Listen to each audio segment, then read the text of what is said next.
Well, some disturbing revelations tonight as prosecutors rest their case in the cyber stalking and sex abuse trial against a former teacher at the Gilman School in North Baltimore. WJZ investigator Mike Helgren live at federal court with new reporting, a warning to some of our viewers. Some of what you're about to hear is sensitive. Mike. A lot of graphic testimony, Denise, and text messages that jurors heard this afternoon were printed out and placed in binders totaling more than 700 pages.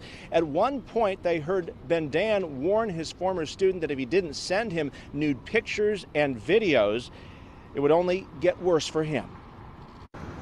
Jurors heard from students of former Gilman School teacher Christopher Bendan about his alleged inappropriate behavior. "We were absolutely gutted. We were destroyed," a friend of the victim said when he heard about the alleged sexual abuse. "Personally, I know that was the first time I went through immense emotional hardship. I don't know if anyone at any age is prepared to hear their best friend was sexually assaulted," he told the jury, particularly, he said, by Bendan, someone he considered a friend and mentor. "He was a monster," the friend testified. WJZ is not identifying victims of sexual abuse.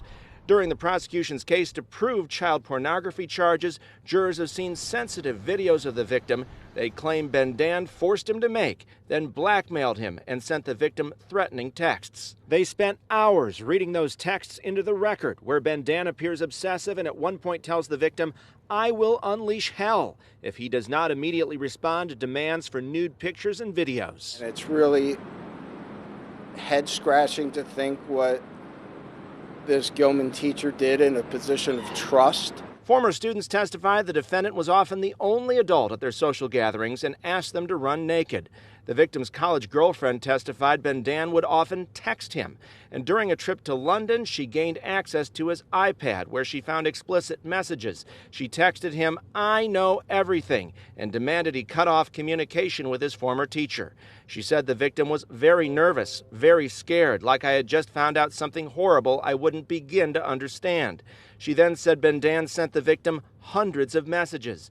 Bendan contends any sexual contact happened after the victim became an adult. He has maintained his innocence and says he will testify in his own defense.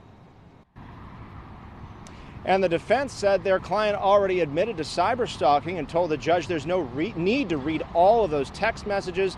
The judge disagreed with that, and they were read line by line. So will Bendan actually take the stand? We will find out when court resumes in the morning.